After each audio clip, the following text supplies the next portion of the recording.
All right, hello and welcome to the Self-Scoring Worksheet training for the 2023 Multifamily Consolidated Request for Proposals, or RFP, and the 2024 Housing Tax Credit, HTC, Round 1. My name is Nicola Viena, and I am the Housing Tax Credit Supervisor at Minnesota Housing. We are recording this training today. I have hit record, and we will make this recording available and the slides available after the webinar.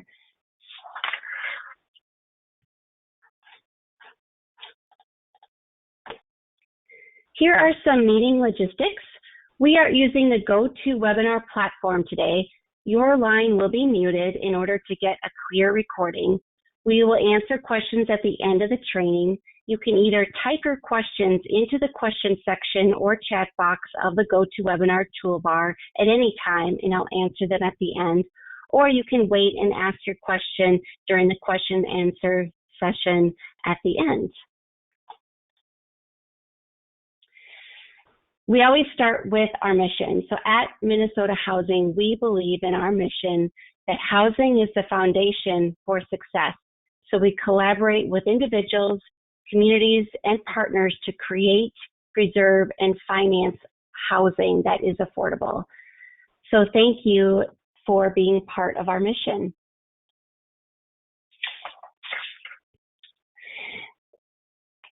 Please note that technical assistance provided at Minnesota Housing is only advisory and not guarantees that a development will receive points under a particular category or be selected for funding. While every effort is made to ensure the accuracy of technical assistance, such as assistance subject to and does not modify or override the requirements of Minnesota Housing's Qualified Allocation Plan, the Self-Scoring Worksheet, multifamily RFP standards, multifamily underwriting standards, and the building standards or other documents. Applicants are encouraged to review the materials available on Minnesota Housing's website and consult with legal counsel and, if applicable, a knowledgeable tax professional to ensure compliance with all applicable application, submission, and project requirements. So request that technical assistance on our website. And I assure you, this is the only slide that I am going to be reading word for word today. So let's go over our agenda. We will cover what you need to know from the self-scoring worksheet. This document will be your companion document during this training. There is a copy attached under handouts. We advise you either print it out and have it next to you or have it available on a separate monitor while you're watching the training. It will be helpful to highlight parts that I emphasize on the training. In Minnesota, this self-scoring worksheet is part of our Qualified Allocation Plan, or QAP. We have a 2-year QAP, and this is the first year of this new QAP. So there are some changes from the last QAP that I'll highlight today. This training is meant to be a high-level overview. If you notice, the self-scoring worksheet is 39 pages, and that's a lot of information. This is an hour-and-a-half training. So I'm going to give you some details, and then I will show you where to go for the other information. So someone's asking about where the handouts are. So in the GoToWebinar toolbar that pops up, there is a section called Handouts. So if you click that handout section or try clicking the little arrow or caret, there should be 3 handouts available to you that are PDFs. So they're the self-scoring worksheet, the slides, and the scoring guide, which I'll talk about soon.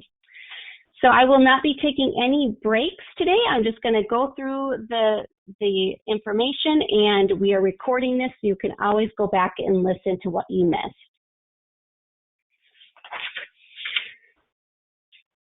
So there are 2 key documents that applicants will need to review for scoring for your project, which are under that handout section. The first and most important is the self-scoring worksheet. This is the source of truth. This worksheet will be your main reference tool for understanding the points that you claim. Every point claimed by an applicant on the self-scoring worksheet is a commitment that is memorialized in your legal documents. The second document is the scoring guide, which is, you see off to the right a little bit, which is updated for the consolidated RFP each year. This guide is the companion document and reference to the self-scoring worksheet.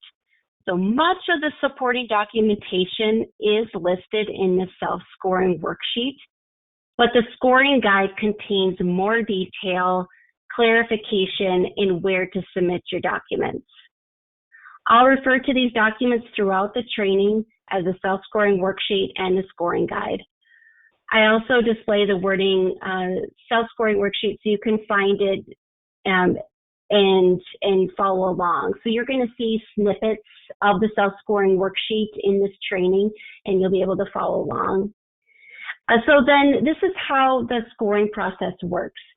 Applicants will enter their scores into the scoring wizard, that green box that you see, in the multifamily customer portal. Once you enter your scores, you upload your documents into the portal application checklist. Make sure that your documentation meets what you have entered into the scoring wizard. Review both documents to make sure applications are competitive and are eligible to receive the points being claimed. We encourage you to request technical assistance, and we will show you where to make that request. So we'll do that here. I'll show you how to do that. This is a snippet from our website. So the self-scoring worksheet and the scoring guide can also be found on our website. It's mnhousing.gov. And at the top in this blue ribbon, you can see the path to how you get there. So you click on rental housing from our main page, then housing development and capital funding programs, and you will come to this landing page. So on the left-hand side, there is a menu. And this first option here, this MS Consolidated Request for Proposals, you'll want to click on that, and you'll scroll down a little bit and you will see information on technical assistance. And you'll also see a blue box for application resources. I'll also show you this slide at the end of the training. And if you're watching the chat, we've also put a link to that page in the chat. So thank you, Tim. Proposals must meet at least one strategic priority to be eligible for funding from Minnesota Housing. So here is that list. You can find this list and a link to the Minnesota Housing Strategic Plan in the multifamily rental housing narrative. So at the bottom here, I write where to go. This is where to find this information, the rental housing narrative. Applicants must demonstrate how the project meets the strategic plan in the narrative. Applicants need to select one or more priorities and provide a narrative summary of how the priorities are being met. For projects financed with an allocation of tax-exempt bonds from Minnesota Management and Budget, or MMB, according to state statute listed here, these projects are the highest strategic priority and do not need to meet a separate strategic priority.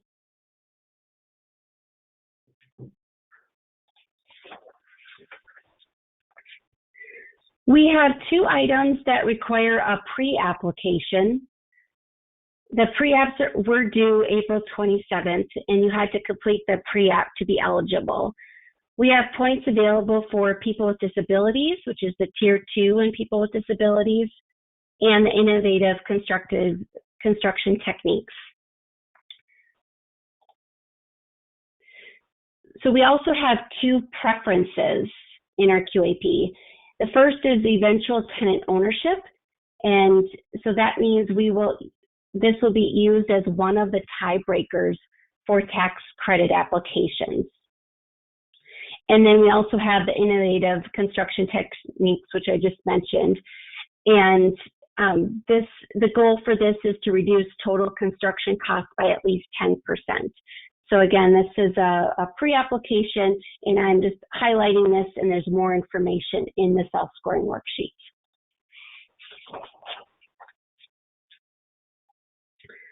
So scoring is an integral part of the RFP application process and is one of several ways that Minnesota Housing selects projects for funding.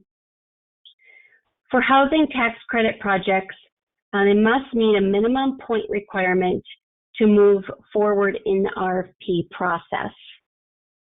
For 9% tax credit projects, the minimum point requirement is 80 points. And for 4% tax credits, the minimum requirement is 40 points.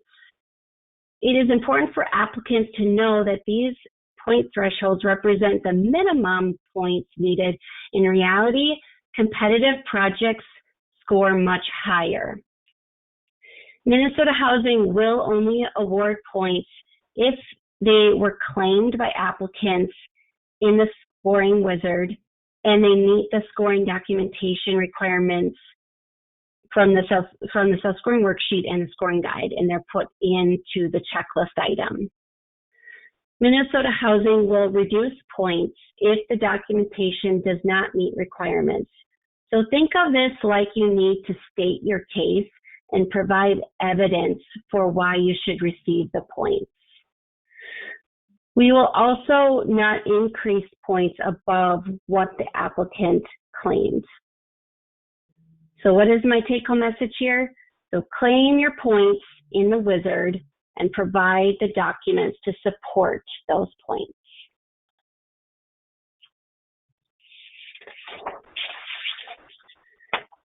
So you will be prompted in the scoring wizard to document your units for each selection criteria.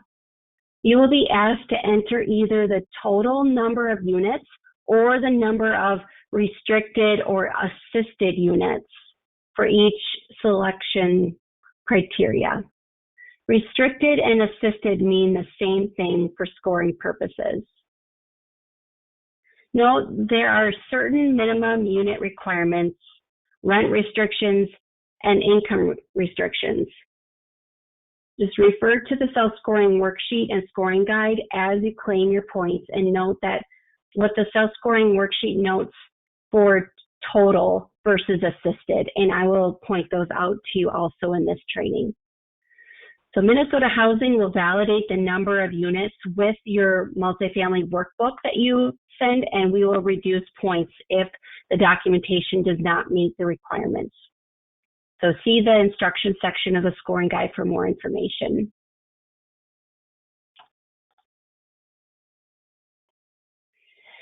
So next I'll touch on the extended duration. This is a requirement that's applicable for housing tax credit projects. So HTC projects are required to waive their right to a qualified contract. This language can be found on page 5 of the self-scoring worksheet. The deeper rent targeting requirements are found on page 6 of the self-scoring worksheet. All projects must set aside a minimum of 2% of units at 30% MTSP rent levels, and must set aside a minimum of 3% of units at or below the housing assistance payment standard. And that is total units, as indicated here.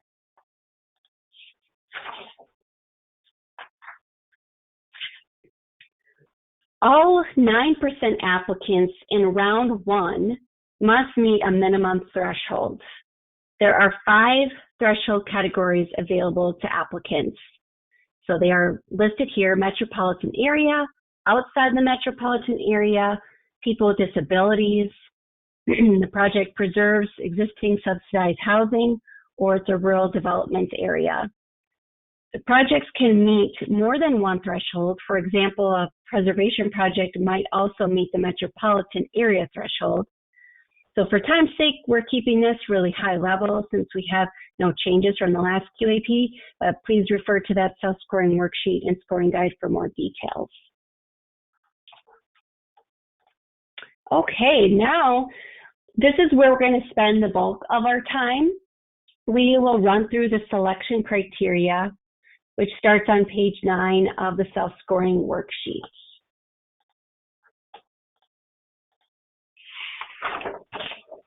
So there are 6 selection categories that establish the scoring framework that you are going to see in the scoring wizard. Each category is broken down into various selection criteria that equate to points.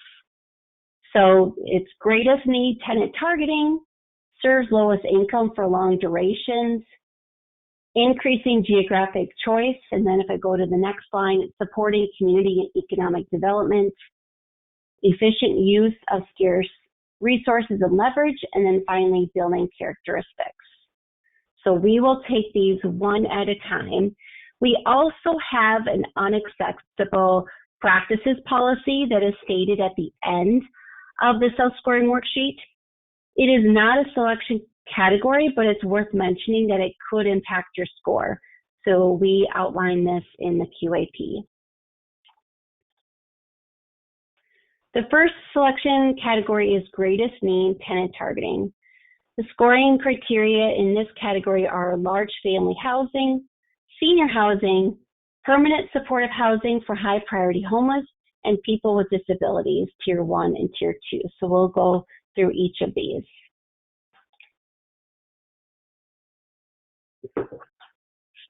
Okay. So the first one is large family housing.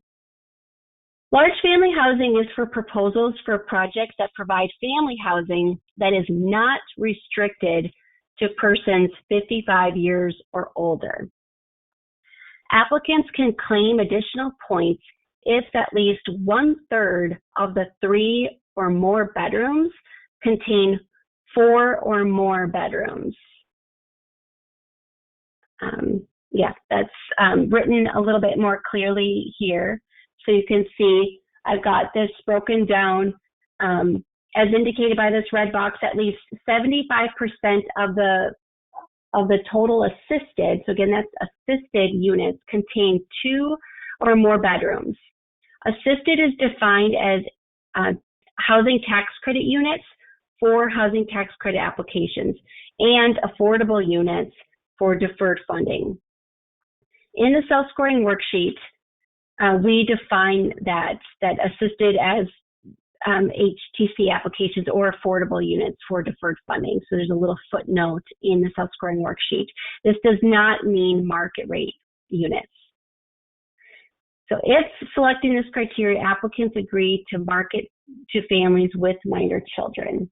So you can see there's a part A here, and if they're eligible for 1A, then you can possibly receive more points if at least 1/3 of the 3 or more bedrooms required above must contain 4 or more bedrooms. Again, I'm restating that the unit calculation is based on calculations using the assisted units. So this is a screenshot of the workbook. So Minnesota Housing will validate the number of units entered in the self-scoring worksheet with the number of units indicated on the unit and rent grid on the housing income tab of the project's workbook. So next we'll go over the senior housing. So there's a part A and a B here as well. So for A, 100% of the assisted units must be restricted and marketed to seniors age 55 plus. But only one member of the household needs to meet the age requirement.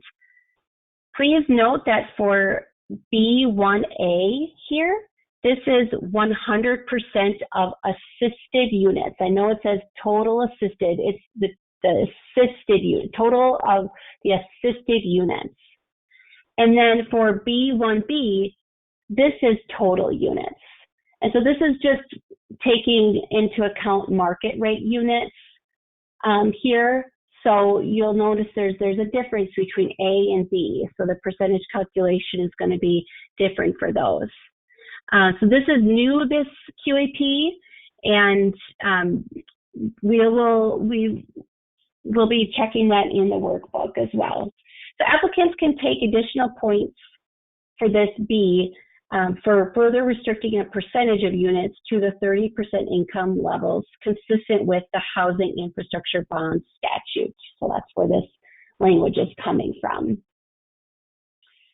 Okay, and then throughout the self-scoring worksheet training, you will see, throughout the self-scoring worksheet, you will see notes at the end of each section explaining dependencies where different selection criteria or units cannot overlap with each other. So throughout this training, I will indicate that using these colored circles to show where projects cannot overlap. So be sure to check the self-scoring worksheet for the exact words. Here you can see a project can either be senior housing or large family housing. A project cannot be both.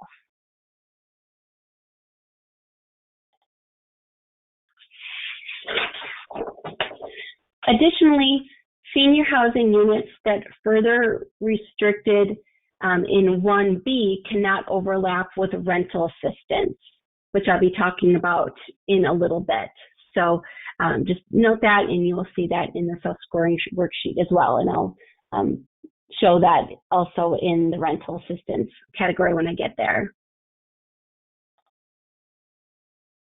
So next, the third scoring criterion in this overall category is permanent supportive housing for high priority homeless.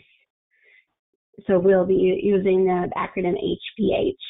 To be eligible for HPH points, the project must meet the HPH threshold requirements and have a minimum of 5% of the total units, but no fewer than 4 units must be set aside and rented to households prioritized for permanent supportive housing by the coordinated entry system.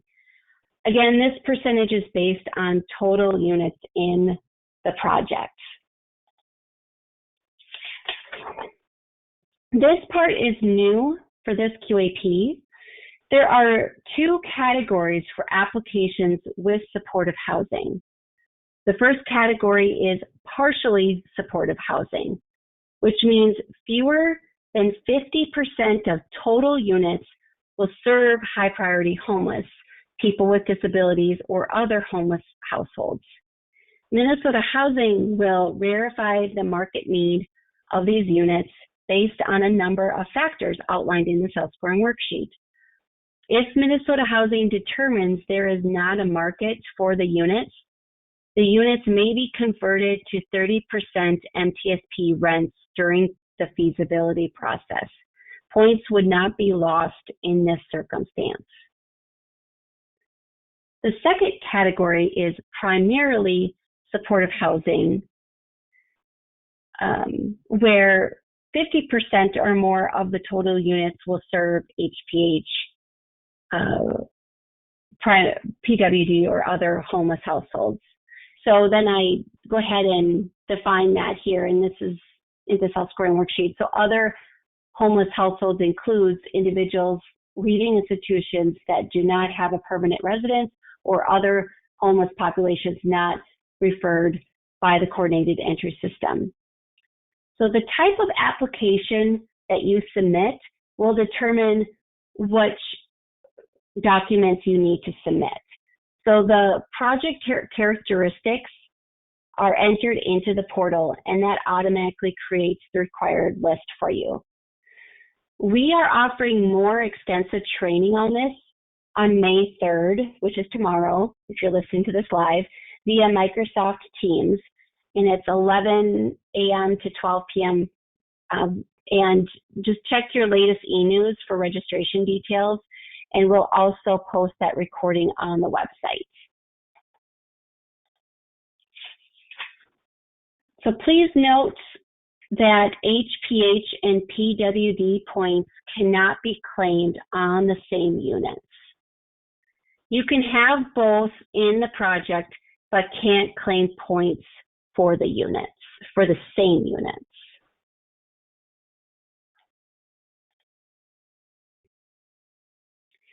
The HPH calculation is based on the total, on the number of total units. Make sure that the scoring wizard and multifamily workbook numbers match. HPH units must be marked as HPH units on the rent and income grid in the workbook, and the type of rental subsidy must be indicated. If no subsidy is available, rent levels must be underwritten to the supportive housing units underwriting standards outlined in the multifamily underwriting standards, and they must be financially feasible. Note that rural development or RD projects may be prohibited from selecting particular rent and income restrictions and/or tenant household types. Please consult with RD and Minnesota Housing staff with questions related to this. Also note that the self-scoring worksheet outlines several threshold requirements that must be met in order to be eligible for points.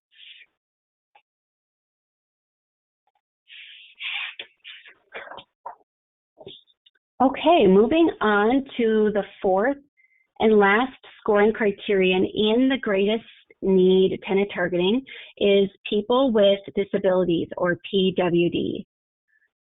To be eligible for this category, projects must meet the PWD threshold requirements and have a minimum of 4 units.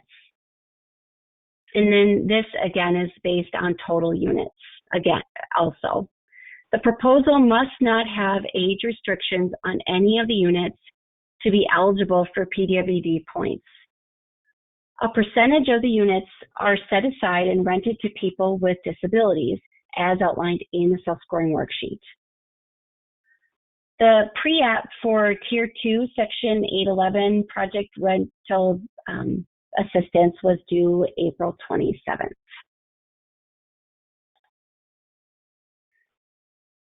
So again, just to reiterate that Minnesota Housing will validate the number of PWD units and all other information which is submitted in the multifamily workbook.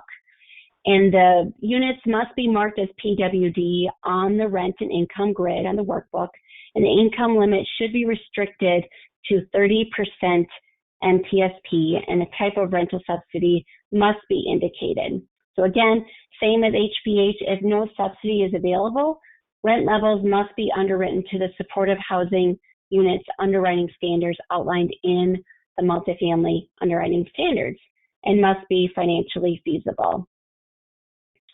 So keep in mind that this category does not permit age restrictions, so senior projects are not eligible for PW points. So, and then just showing you this again, that HPH and PWD points cannot be claimed on the same units. You can have both in the project, but can't claim points for the same units. So again, more information on the details in the self-scoring worksheet. Okay, we are moving on to the second selection category called serves lowest income for long duration. So there are 4 categories in here, criteria: preservation, rental assistance, serves lowest income tenants or rent reduction, and then long-term affordability. So we will go through each of these. The first is preservation. This continues to have 2 components. So first, projects must meet 1 of 3 risk of loss thresholds. Second, the project must meet the criteria to receive points, and documentation is required to meet both components. The agency continues to prioritize funding existing properties with rental assistance, and secondarily, properties with existing public funding that provide housing affordable to households earning less than 50% of MTSP. So regarding the thresholds, the new QAP continues the 3 risks of loss from previous years, which are the market conversion, critical physical needs, and owner capacity / program commitment to rental assistance. A project must provide documentation that meets at least one risk of loss. In this QAP, we have streamlined the points into two categories. Tier 1 for projects with rental assistance for 15 years or more, and Tier 2 for projects with a deed restriction on at least 50% of the units at 50% of MTSP. The most notable item to keep in mind for preservation is that preservation projects cannot claim rental assistance and in certain cases cannot claim CSRS lowest income. The dependencies between the three criteria can be tricky. We have provided further clarification in the self-scoring worksheet and scoring guide. Applicants are encouraged to get technical assistance for preservation projects. So again, this is high level today. So moving on to rental assistance. The calculation is based on total units. The distinction between preservation and rental assistance projects is based on the rental assistance contract and is defined in the self-scoring worksheet. Applicants will receive priority if a fully executed binding commitment for project-based rental assistance is submitted with the application. A binding commitment could include a binding resolution or binding letter of approval from a governing body. Units with rental assistance must be counted in this category. The unit cannot be counted toward the CSRS lowest income category. For example, a 40-unit project with 40 rental assistance vouchers cannot claim points for the CSRS lowest income category, which is the category we'll be talking about next.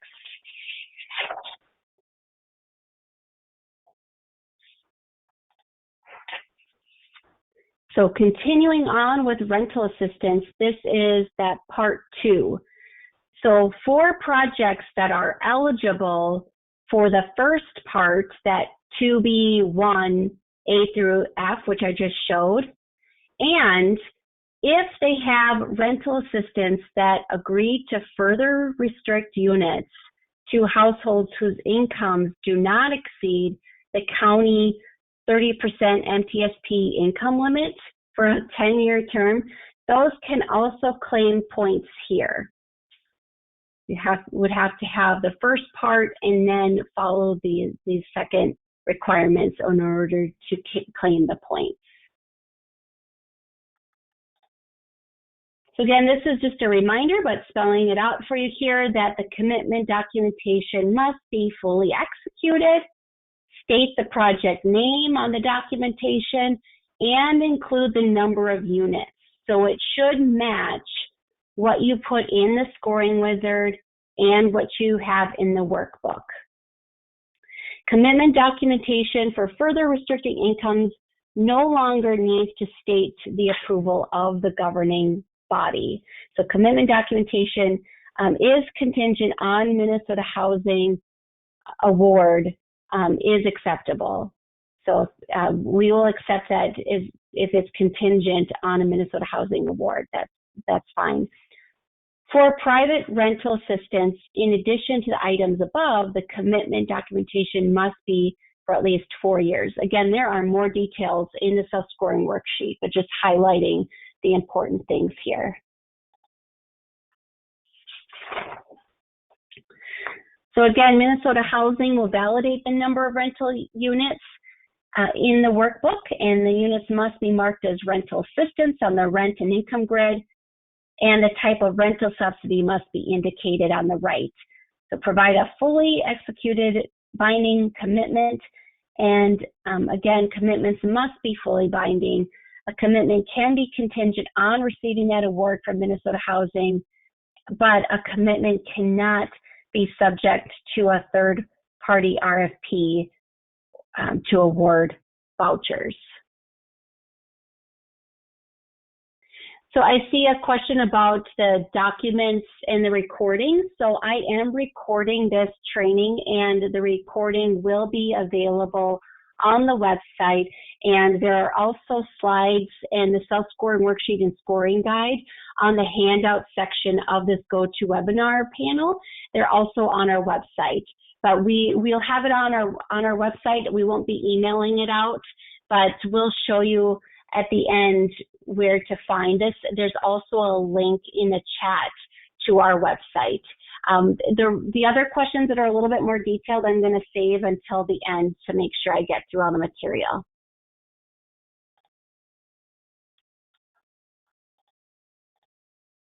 Okay. So this is another, please note the scoring dependencies. For preservation tier 1 projects, they cannot claim rental assistance.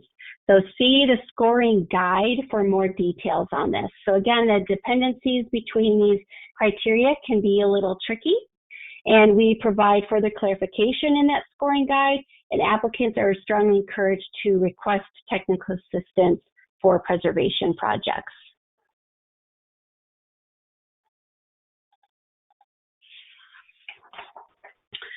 Okay, so now I'll cover the third criterion. We're still in the serves lowest income for long durations category. So this next one is serves lowest income tenant / rent reduction.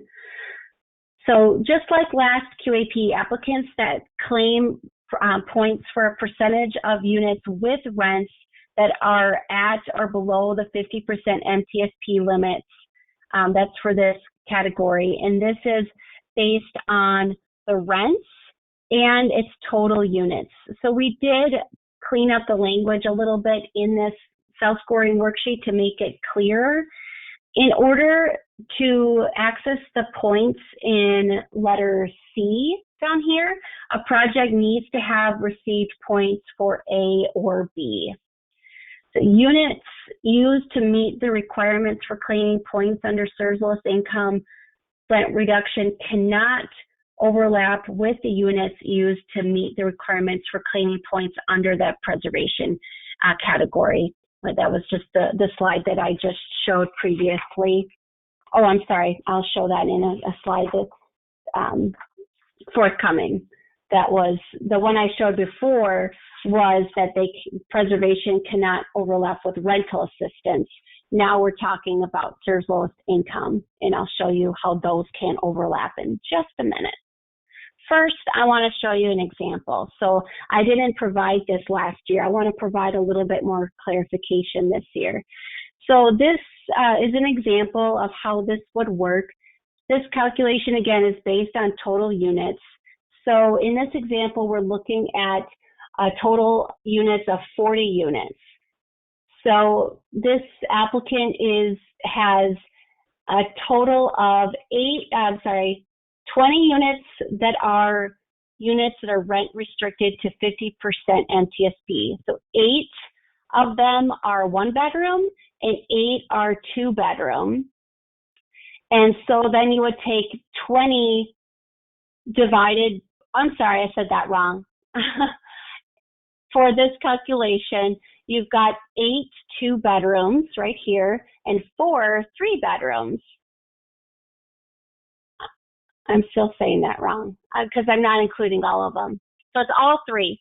So it's 8 1 bedrooms, 8 2 bedrooms, 4 3 bedrooms. All of those, 8, 8, and 4 equal 20. And so you would take 20 divided by 40, and that would be your 50% of the units. So these 3 boxes meet your 8 points to get the first tier. And then to further restrict at 30% MTSP, we've got these 8 1 bedrooms that are 30% MTSP. So you take 8 divided by 40 total units, and that's 20%. So that would meet the threshold for 6. I am sorry if I confused you, but hopefully these boxes made it clear and the words make it clear so that when you refer to these slides, you've got it. The other thing that I will note here is this blue box that surrounds the monthly gross rent. Applicants seeking these points must reflect the rents for these units at or below the 50% MTSP rent limit in the rent and income grid in the workbook to receive points. So the MTSP rent limits are available on Minnesota's Housing's website. You enter the rent on the monthly gross rent, and we are looking at the actual rent to make sure it is not over the restriction. I'll show you that in just a minute. So as I mentioned also, they cannot overlap. So CER's lowest income selection criteria cannot be claimed for units that qualify as units that have new or existing rental assistance. This would include people with disabilities Tier 2 and the preservation Tier 1 and rental assistance. So again, you can have both in the project, but you cannot claim points for the same units. Here is a snapshot of the website. So again, if you are on that same landing page that I showed you earlier, which there's a link to it in the chat, on the left-hand side is the menu, and if you look on the second one down, it says rent and income limits. And that is where you would go to find the rent and income limits. Please note too, Minnesota Housing uses the HUD published limits to compute income and rent limits for all its loan programs. We will post the 2022 income and rent limits on this webpage as soon as we are able, and we'll send an e-news when updated limits are available.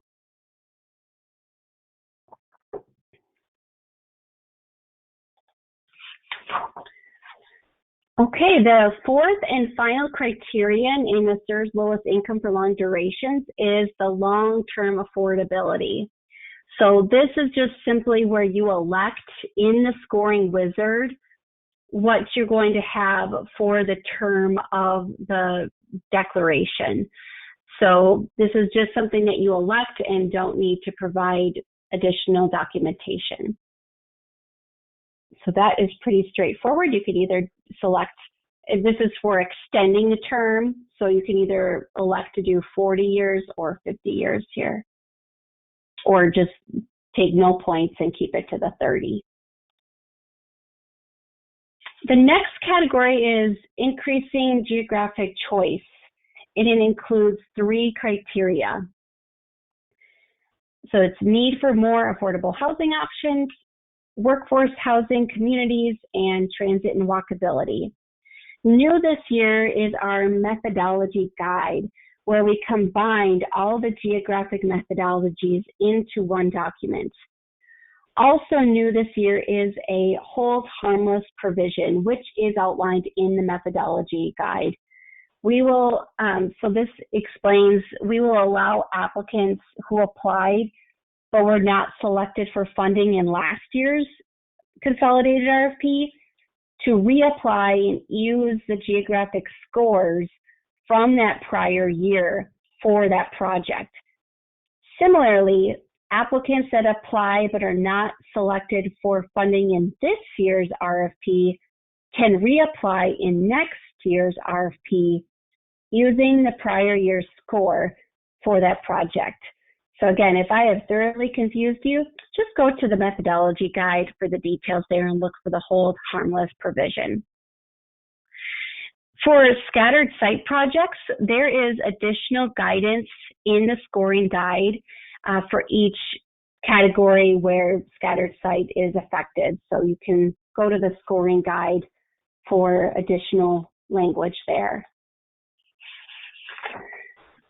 We also have a map on our website, so this is a link to that page, and it's, this is where you can use a map to see where the points are located on a map version.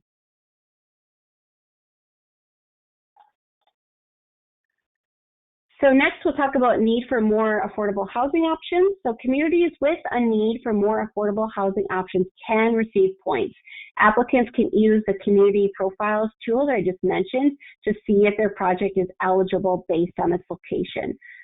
No supporting documentation is required for this criterion. For workforce housing communities, here are the options here that you can select to help you score. Again, use the community profiles tool, and that can help you to determine and make sure you're selecting the correct one in the drop-down menu in the scoring wizard. I'm going through these a little bit more quickly here. With transit and walkability, this category has two key components: access to transit and then the walkability. So applicants claim eligibility based on how projects fit into three geographic categories. So metropolitan area, greater Minnesota urbanized areas, and greater Minnesota rural and small urban areas. Applicants do not need to submit documentation unless they are claiming points for the demand response dial-a-ride. So see the scoring guide for more information there. Okay, so that one we went through a little bit more quickly, but I'm going to take my time more with this supporting community and economic development, because there's a couple of updates here. So these are the 6 scoring criterion, and we are going to go through each one. The first one is Community Development Initiative. To be eligible for this criterion, projects must be a targeted geographic area, and applicants must submit a map of the area. Applicants need to submit a copy of the initiative or plan. So just go ahead and upload that entire plan that you're referencing into the checklist. Note that affordable housing needs to be listed as a key strategy of the plan. It really helps us if you even circle it and reference it in the narrative. We even call that out in the narrative. We ask, where is this located in the plan? Applicants also need to submit a stakeholder list that identifies the roles of the stakeholders. And additionally, applicants must submit the Community Development Initiative and outline the current implementation plan and identify what's been completed, what's underway, or plan milestones. Just remember that we're not in your community and we don't know the exact plan that's in place. So just tell a story and provide us that information so we can have a clear understanding of the great work that you're doing. So please note also, applicants in a qualified census tract or QCT must provide additional documentation demonstrating commitments of public or private investment in non-housing infrastructure, amenities, or services. Again, this is in the self-scoring worksheet. So here are some examples of initiatives or plans that are acceptable and then not acceptable. So we will accept neighborhood plans, community plans, comprehensive plans, if the Community Development Initiative narrative is completed. Not eligible plans are housing studies, market studies, or only a portion of the plan.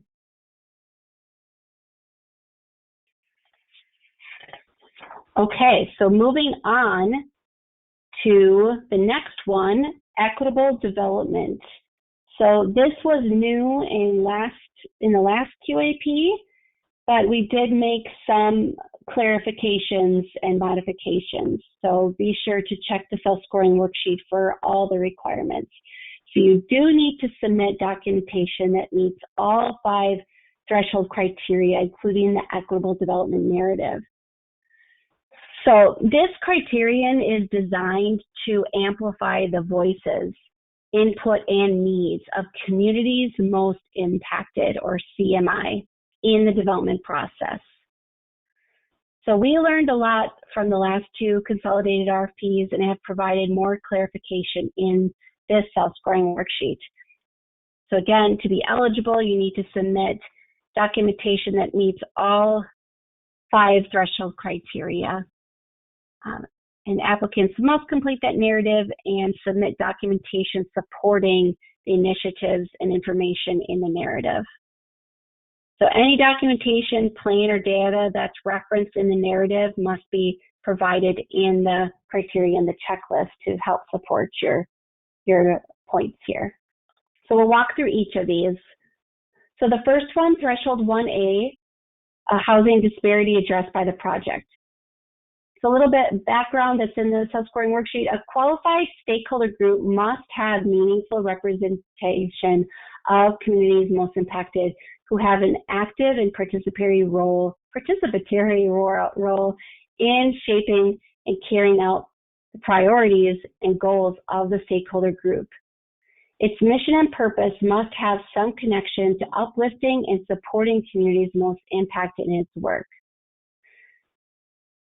Multiple qualified stakeholder groups are acceptable, but each one that's noted in the documentation must on its own meet the threshold criteria. So we recommend applicants narrow the focus to 1 or 2 of these groups and directly engage with these groups.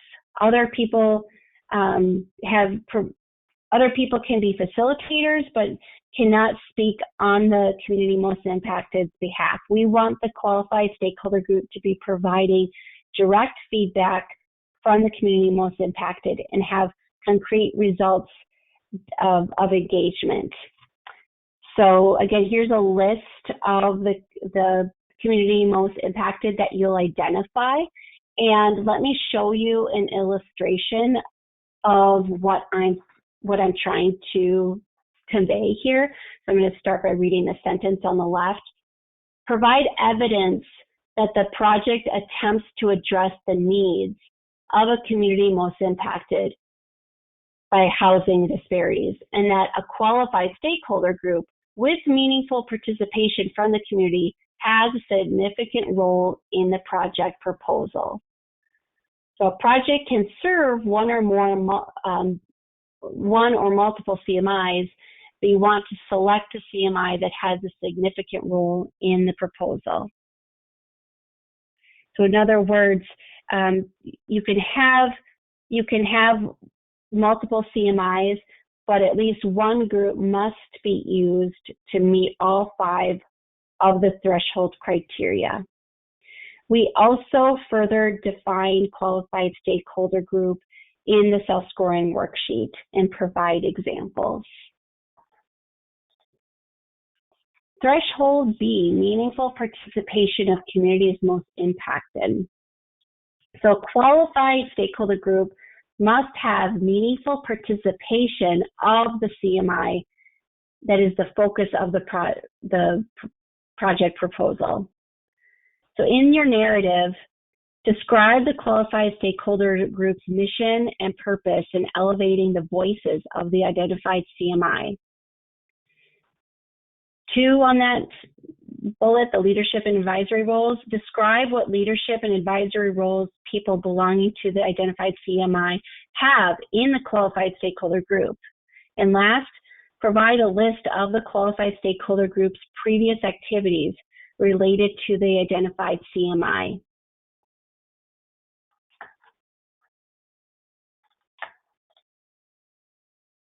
Threshold 1C, so the third one, is meaningful engagement with the identified CMI through the qualified stakeholder group. So this is new, this QAP. We require a minimum of 2 meetings with the group prior to submission of the current application. And the last one, or the second from last, D, significant involvement of the qualified stakeholder group. So we are looking for all of these aspects to be identified. So I would just like to give you a couple of examples here. A qualified stakeholder group could be representing an immigrant community most impacted in the architectural design of an intergenerational housing, which directly responds to the input provided by the stakeholder group. So the community most impacted there would be the large immigrant families. The qualified stakeholder group would be that the qualified stakeholder group met with residents of a nearby apartment complex, which housed large families and households that were immigrants. And one example of the design aspect would be that for space for larger refrigerators that will better serve the larger multi-generational families by reducing the number of grocery store trips each week. So that's just one example. And the last threshold in here is the signed letter from the qualified stakeholder group. So the letter must be signed by a group participants who are willing to sign the document. I shared a lot of information on this category. Again, there's a lot more information for what we're looking for in the self-scoring worksheet and in the equitable development narrative.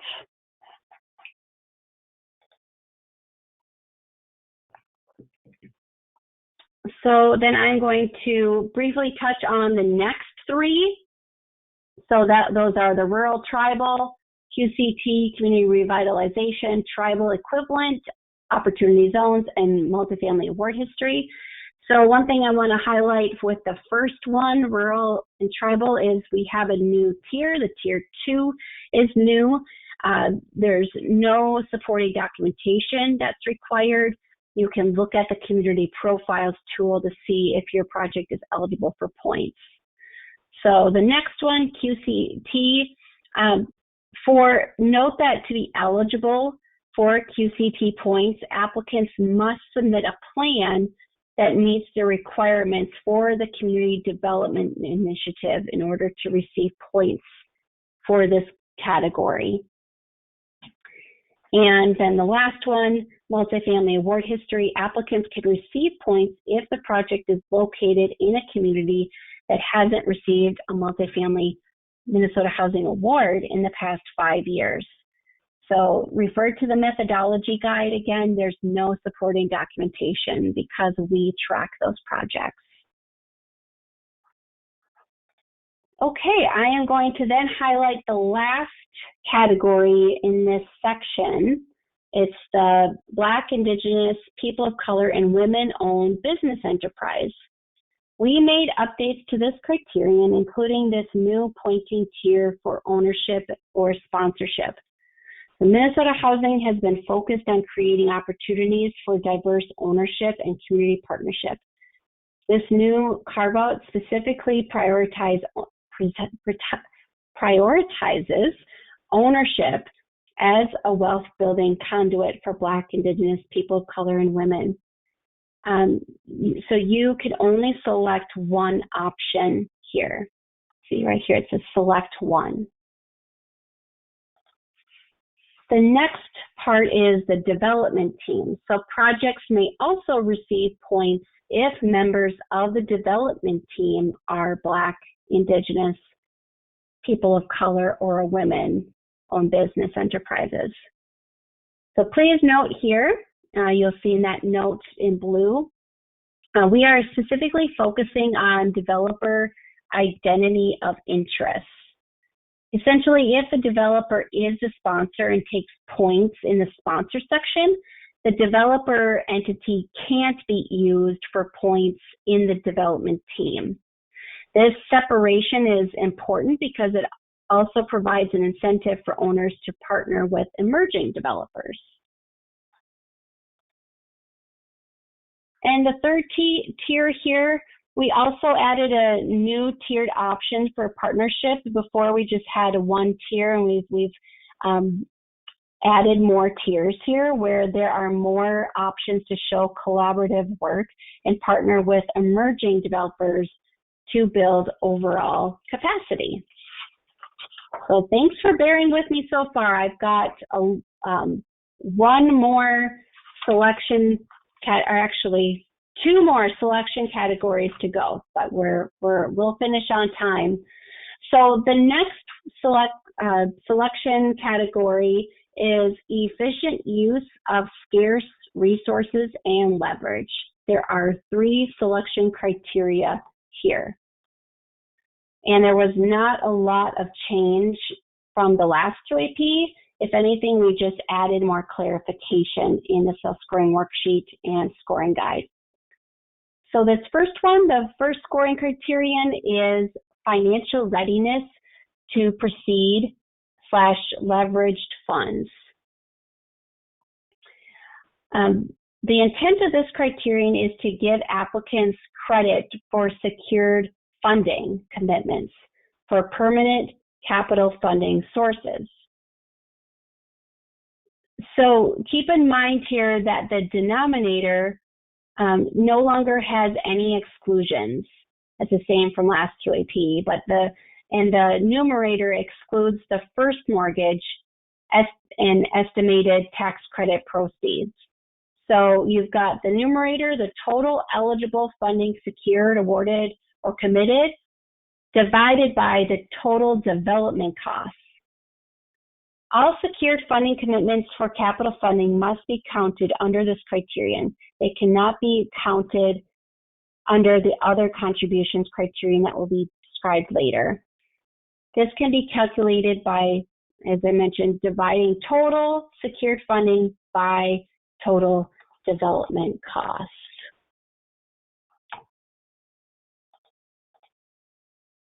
Next, we have the other contributions. The intent of this criterion is to give applicants credit for non-capital sources that reduce development costs and are not reflected on the sources or uses in the workbook. Examples included are waivers of fees, land donations, or other contributions that reduce the overall cost of the project. All non-capital sources must be counted in this calculation, and applicants cannot count them in the financial readiness to proceed calculation that I just described. So the self-scoring worksheet and the scoring guide contain a lot more detail and examples of what is acceptable. So just pay close attention to those documents as you are going through. We also have, if you are in the checklist item, pay attention to the help text, and you'll see a scoring calculation Excel document that you can use for your financial readiness calculation. I forgot to mention that. So the last one in this category is intermediary costs. So in general, intermediary costs are soft costs associated with third-party services related to project development. For example, architect fees, engineering fees, appraisal fees, fees for historic consultants. Projects receive more points for negotiating lower costs. So the self-scoring worksheet contains the only exclusions that will be allowed, and large amounts of exclusions should be backed up by supporting documentation submitted with the application. Okay, we have reached the 6th and last selection category, which is building characteristics. There are 3 scoring criterion listed here. The first one is universal design. Applicants must submit the universal design worksheet. You can see that green box at the bottom highlighting that. The universal design worksheet and the architectural and construction application items will be reviewed to determine eligibility for the criteria. The determination to award points will be made at the sole discretion of Minnesota Housing. For elevator buildings, 100% of assisted units must meet the definition. For non-elevator projects, at least 10% of the assisted units must meet the definition. So note here, forgot to put my little boxes around this, but this is assisted units. With smoke-free buildings, applicants are certifying at the time of application that a lease addendum and written smoke-free policies will be provided during the due diligence process if selected. So this is just a certification. You're checking this, and you would provide additional documents later on. And the last one is enhanced sustainability. So applicants have 4 options. The 4th tier is new, this QAP, including 2 or 3 times the, applicants have these tiered approaches, and you can use multiple, I'm kind of getting mixed up in words. The minimum number of options criteria conforming to one of 3 or 4 alternative performance pathways.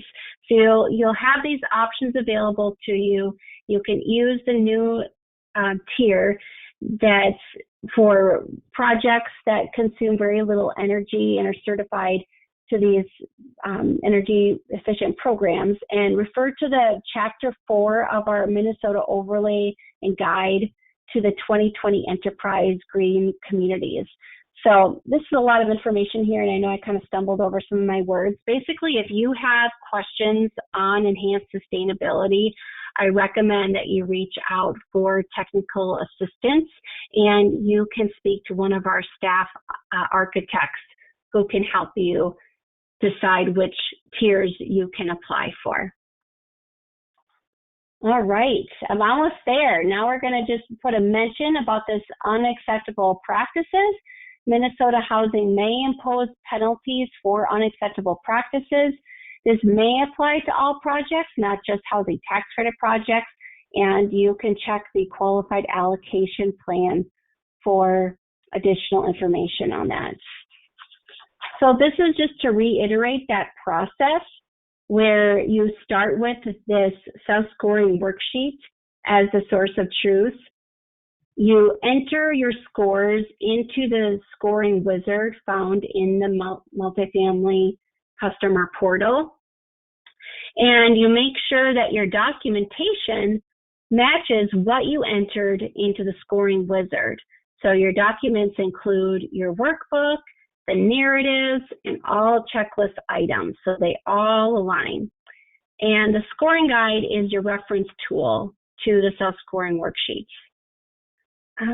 So we will be taking questions in just a minute, so feel free to type your questions in, and I'm going to show you the website one more time. So if you are on our main page, mnhousing.gov, you would go to rental housing, and then housing development and capital funding programs. And this is a landing page here, and a lot of the things that you'll need will be on this toolbar.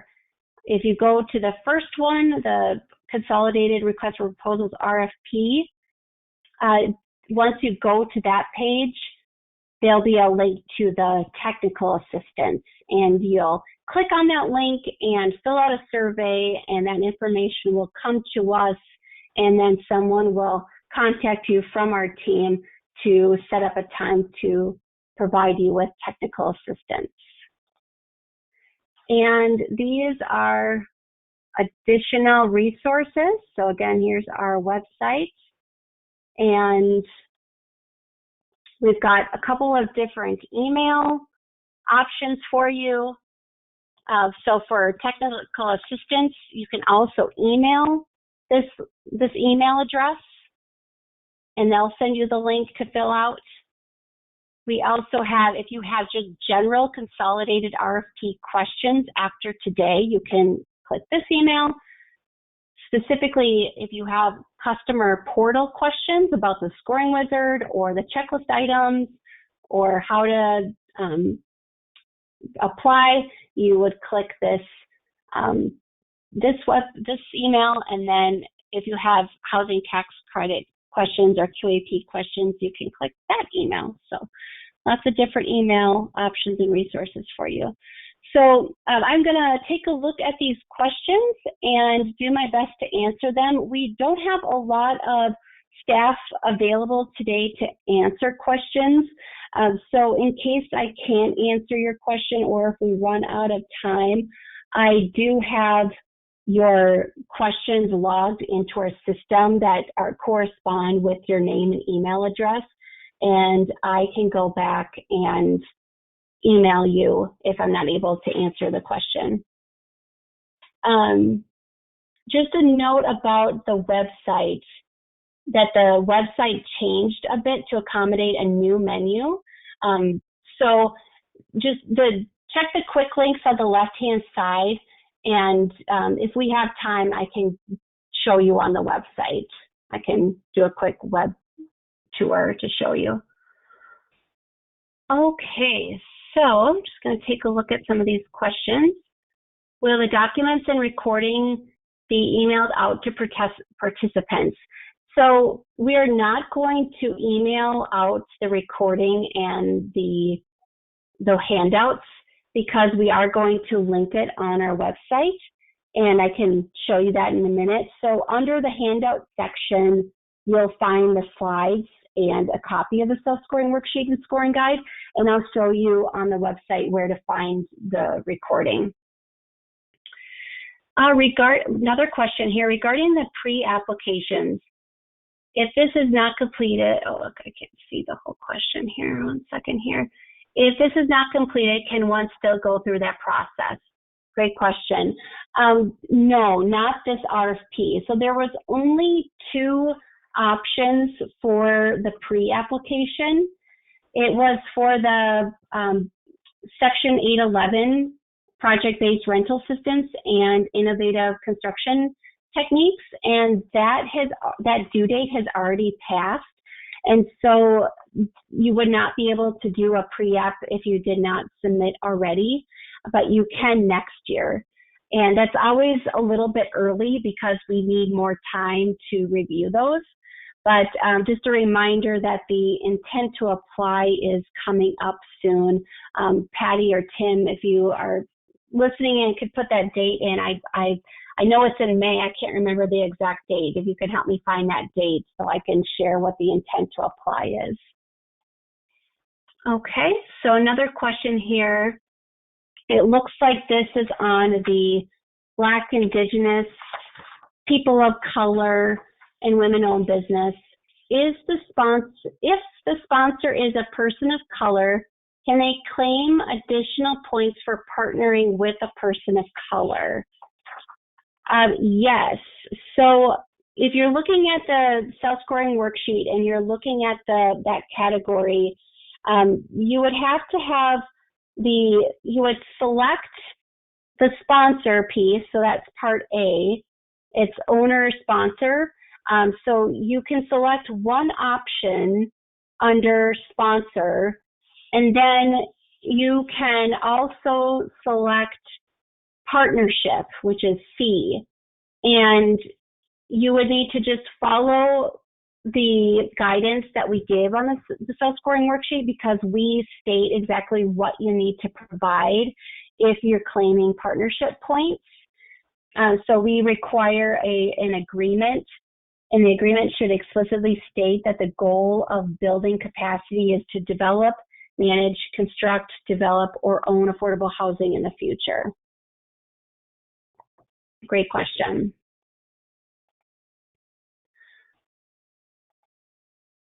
Okay, I am not seeing any other questions.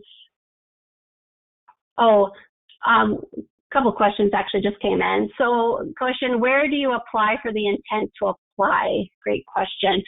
So that is something that you do in the customer portal. So I should also mention here that we have additional trainings to show you how to use our customer portal. Those are available on our website.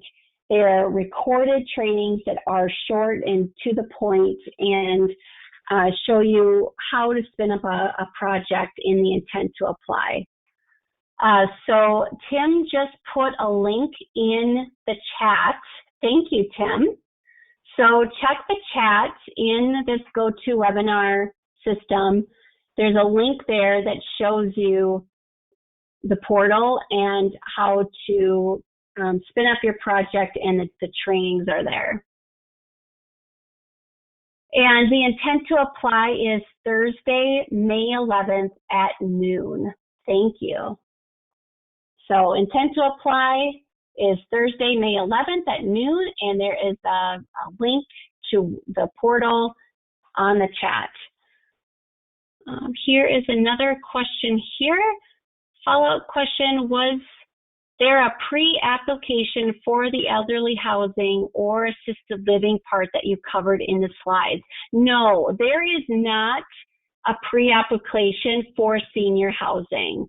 And also please note with that we do not fund assisted living for our programs. That's a statutory requirements that we're doing permanent housing for seniors, but there are some caveats to that. So you just have to check the language to make sure that your project meets our requirements.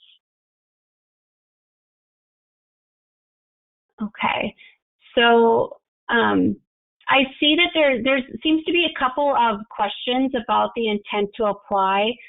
So I will follow up with you. If you just put in a question about intent to apply, I will touch base with you later today and make sure you understand what you need to do. Because there's an intent to apply, so you need to provide us with just basic information, really short information by May 11th, and then you submit your application in July.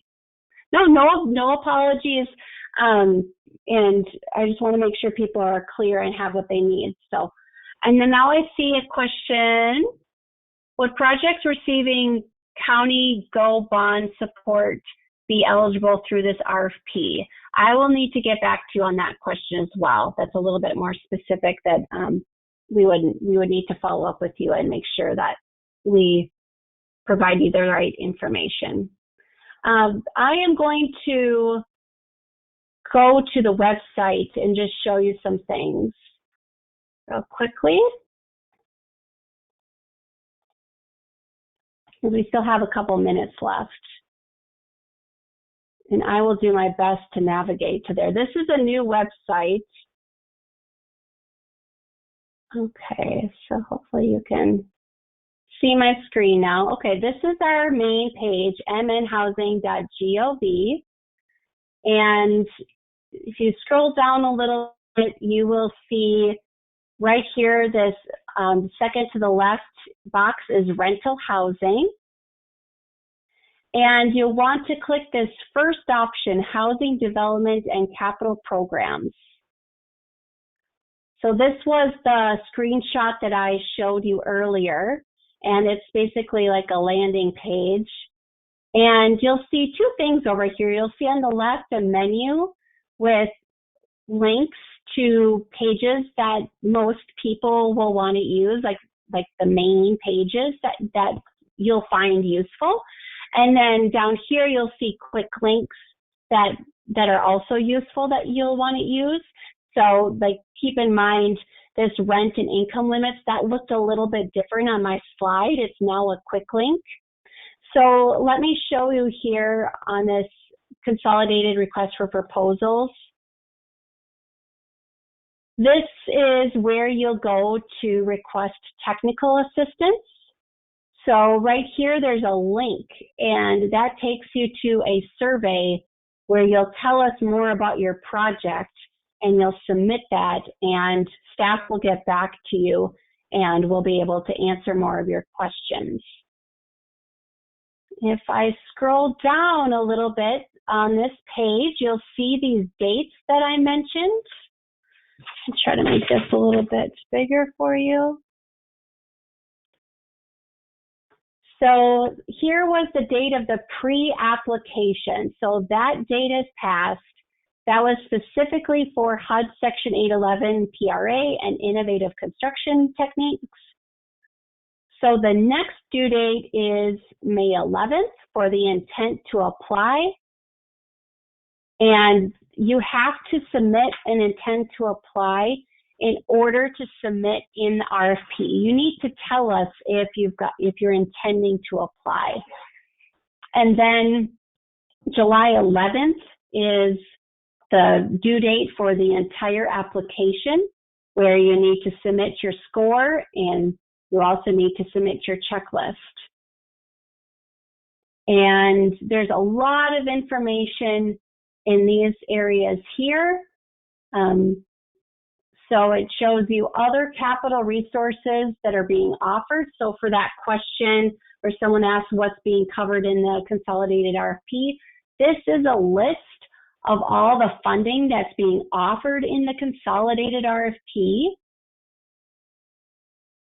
Then we've got application resources, the funding partner application, application materials, and application tools and training resources. I'm going to click this because this is where you'll find the training after today. So again, this is application tool and training resources. You can also watch our kickoff event. You've got recordings and slides. And right after the kickoff event is where we'll put the recording and slides for this training.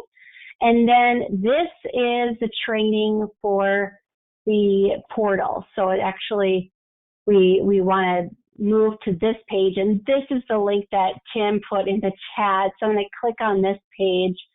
And this shows you the portal resources. So it shows how do I access portal, how do I use portal,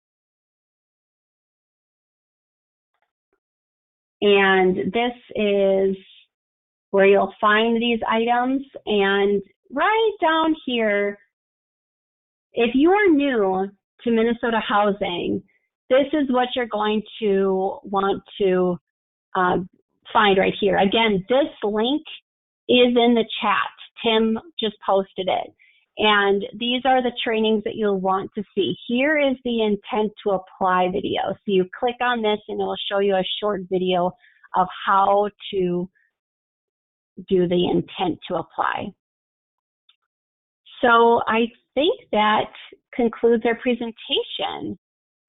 So again, our website is mnhousing.gov, and my name is Nicola Viana. Thank you so much for spending the last hour and a half with me, and thank you for your partnership with Minnesota Housing.